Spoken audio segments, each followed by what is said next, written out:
Budget.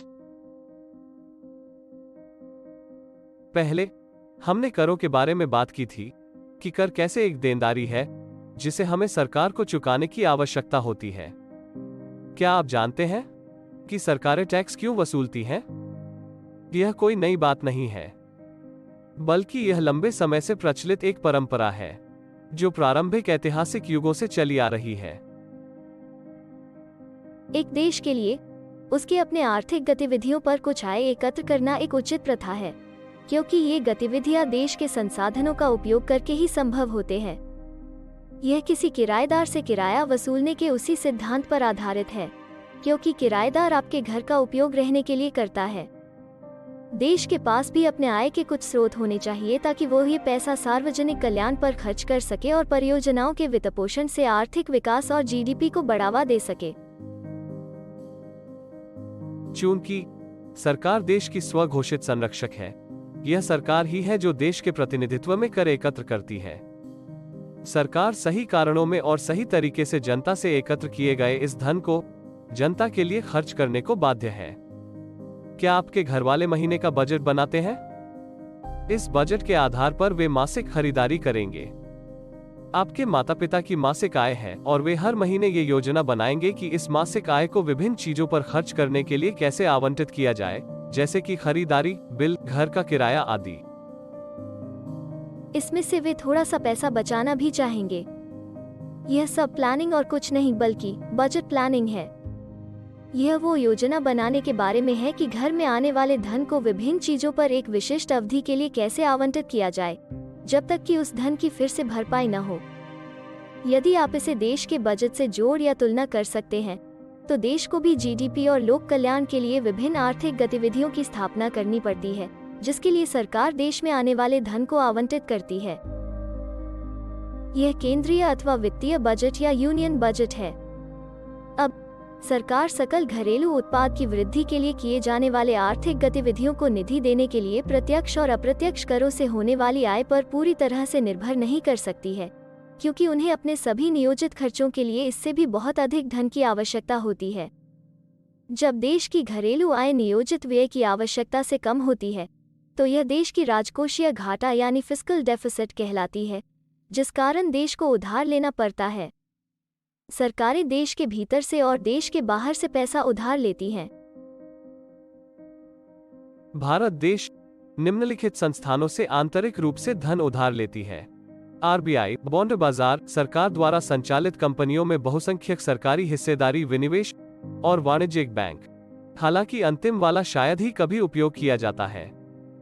जैसे share बाजार लोगों के खरीदने के लिए स्टॉक जारी करता है, वैसे ही बॉन्ड बाजार लोगों के खरीदने के लिए सरकारी बॉन्ड जारी करता है। बस अंतर यह है कि कंपनी के प्रदर्शन के आधार पर स्टॉक की कीमत ऊपर नीचे जा सकती है, जबकि सरकारी बॉन्ड की एक निश्चित ब्याज दर होती है। यह आपके उस निवेश पर ब्याज की एक निश्चित राशि है जो आप इन बॉन्डों को खरीदकर करते हैं, और आपको समय समय पर इसका भुगतान किया जाता है। क्या आपको याद है कि बैंक आपकी जमा राशि पर समय समय में ब्याज देते हैं? यहाँ भी वही है। इन बॉन्डों की स्थिर प्रकृति के कारण जिन लोगों में जोखिम उठाने की भूख नहीं होती है, वे शेयरों के बदले सुरक्षित बॉन्ड खरीदना पसंद करते हैं। देश के लिए धन का एक अन्य स्रोत, जैसा कि पहले कहा गया है, बहुसंख्यक सरकारी हिस्सेदारी वाली कंपनियों में सरकारी हिस्सेदारी का विनिवेश करना है। यहाँ हिस्सेदारी का मतलब स्टॉक है।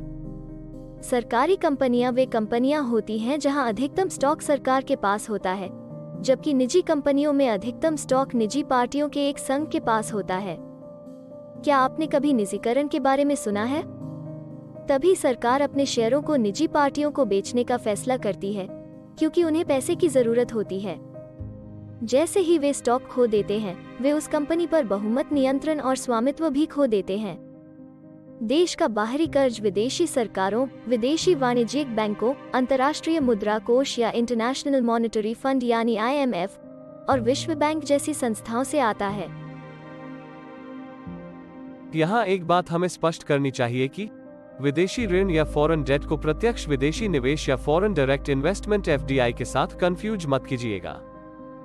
दोनों अलग अलग चीज है।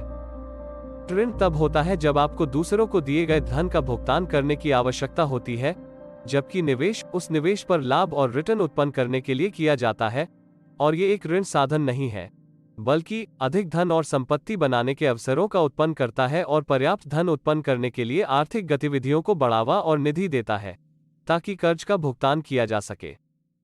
जब किसी देश की आय बहुत अधिक हो और वे अपने कर्ज का भुगतान कर सकें, तो देश कर्ज मुक्त हो सकता है, अन्यथा कर्ज बढ़ता रहेगा।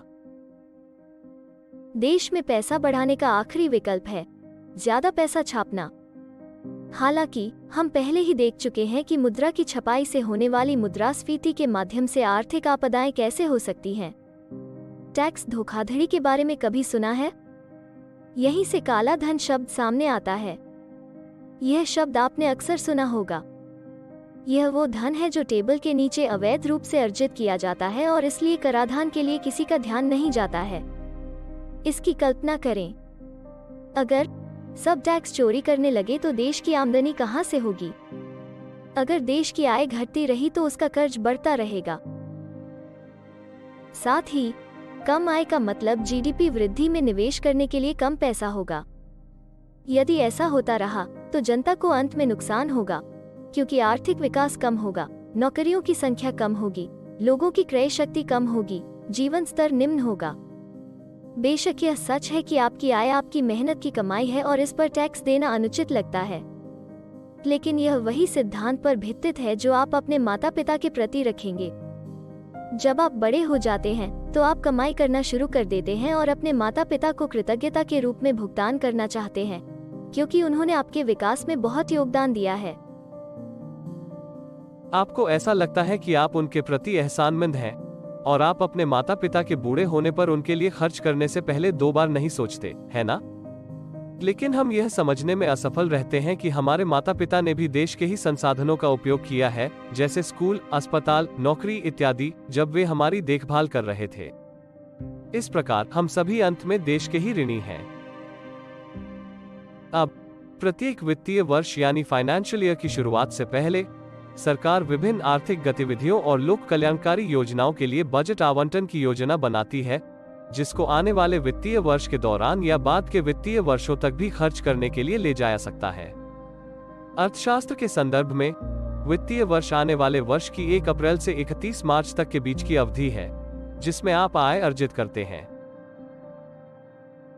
बजट योजना को अंतिम रूप देने के बाद वित्त मंत्री द्वारा बजट को संसद में अनुमोदन के लिए पेश किया जाता है, जिसकी मंजूरी मिलने पर आगामी वित्तीय वर्ष में निष्पादित किया जाता है।